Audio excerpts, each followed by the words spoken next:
Overconsumption of alcohol is on the rise in Great Britain. There are already approximately 33,000 deaths per year due to alcohol-related incidents, and more than 1 in 25 people are alcohol dependent. This has a domino effect on the economy. It is estimated that 2.7 billion a year is spent by the NHS on overconsumption of alcohol, adding to a grand total of over £25 billion that is spent due to alcohol misuse.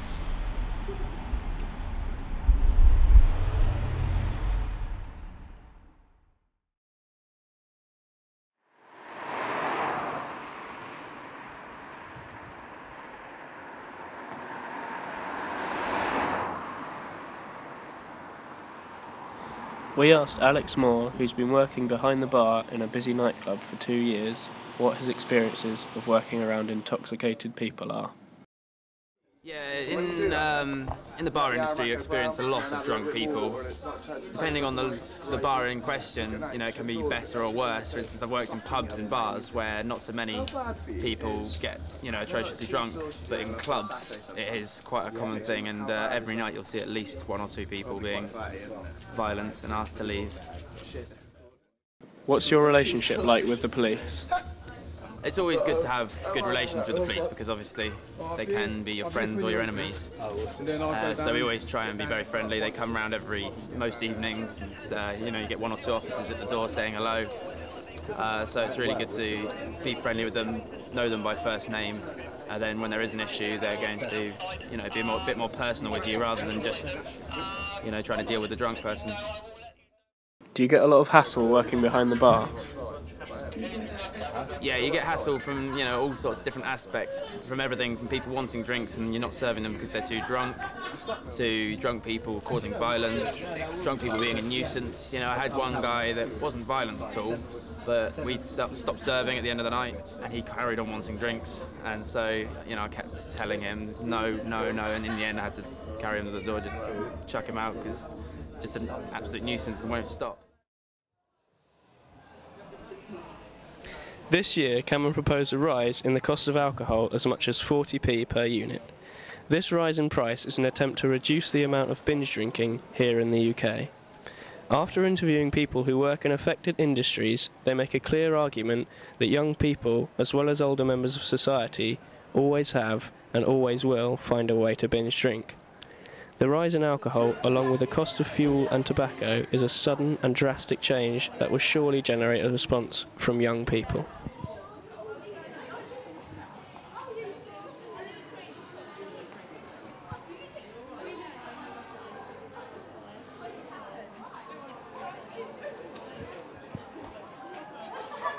On average, how many alcohol-related injuries do you deal with? On average, in general practice, I would say that we don't see that many alcohol-related injuries or incidents on a week-to-week basis. We do get reports from the hospital related to people who've been admitted or seen in A&E for accident-related problems, but perhaps not so much within the practice itself. Do you think too many people attend the hospital because they are intoxicated?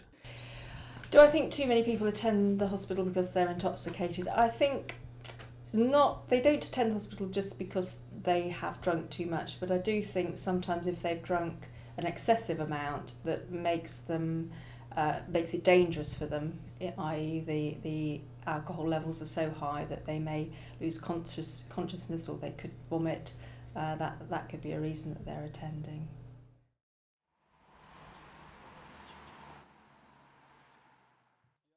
So far, we know drunk people are a risk to themselves and a risk to others.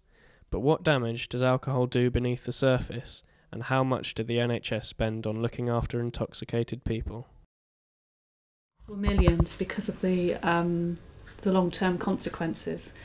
It's not just the turning up drunk at A&E, it's also the liver damage.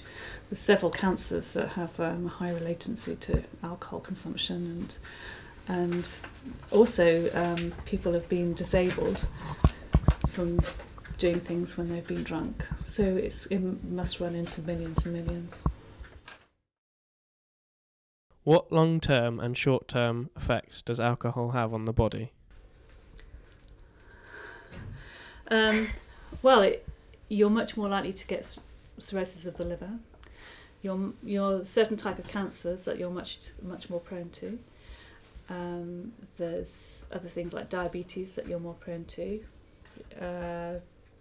Disability because you've had an accident while you've been drinking. Depression. You can lose your jobs. There's wide social implications of it. It can affect everything in your life. The effects of binge drinking are very real and should not be ignored. Alcohol affects your balance and coordination more than anything else. It can also affect your long-term memory, which can lead to mental health problems. Binge drinking can lead to antisocial, aggressive and violent behaviour. Alcohol is a factor in 1 in 3 sexual offences, 33% of burglaries and 50% of street crimes. Overconsumption of alcohol affects your physical well-being, mental well-being and costs the NHS millions. Figures estimate that over 10 million people in England drink above the recommended guidelines.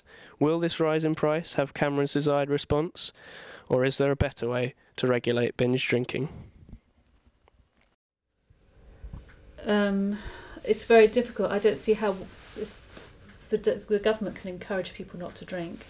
They can increase the price of alcohol, but they can't be there in the shop, stop people buying it. So it's all about trying to change people's attitudes, and that's not really a government thing. That comes from society and families and school and education. Have you ever witnessed or been involved in any physical or mental abuse? Verbally, yes, and I've witnessed assaults going on to mainly nursing staff. How often do you have to call security? Usually 2 to 3 times a week, mainly on a Friday and Saturday nights. What are the common issues you have with patients with alcohol-related injuries? Alcohol-related problems, victims of assaults, people falling over, drinks being spiked, or things to do with alcohol. Is this to do with short-term alcohol abuse or long-term alcohol abuse? Usually short-term, but a combination of both. When do you deal with the most intoxicated people? On New Year's Eve, during the early hours of the morning, due to alcohol-related problems, there was more police in A&E than members of nursing staff. Why was that? All through assaults, drinks spiking, and underage drinking. Now you know some of the facts and figures, will you think twice about having that extra drink? It could cost you your life, or worse, someone else's. Is it worth it?